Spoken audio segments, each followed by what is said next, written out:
here's where you see, here's where Quentin goes on horseback.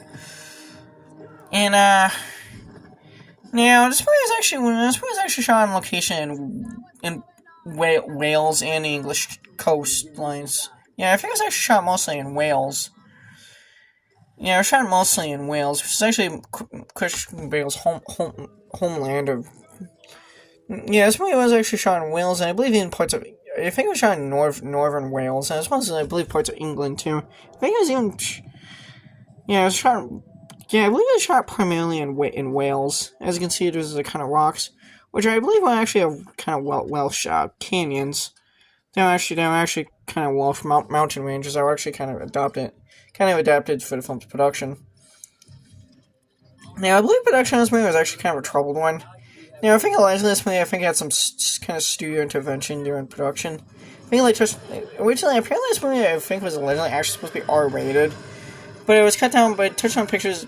Apparently, test screen this movie for a test audience, and they felt that this movie would probably play better if 13-year-olds would be able to see it.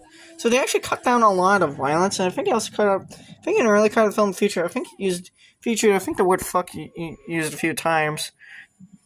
10 swales, but I think it was mainly for violence and some language. So they cut down the violence, and I think they also cut out some explicit language too. And I think this one also had some trims down too, and I wanted to get like daytime screenings. So now I think Rob Bowman, I want to say he kind of disowned this movie years after it came out, because I think it didn't really resemble his original. It didn't really resemble the film he originally intended to make. Here's where that one guy pulled those. He was made to kind of parafly, crash down.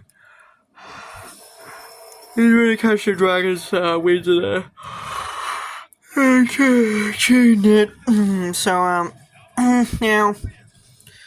Now I think Rob Bowman, in an interview, I think he had called this movie a film that he actually Rob Bowman apparently signed on to this.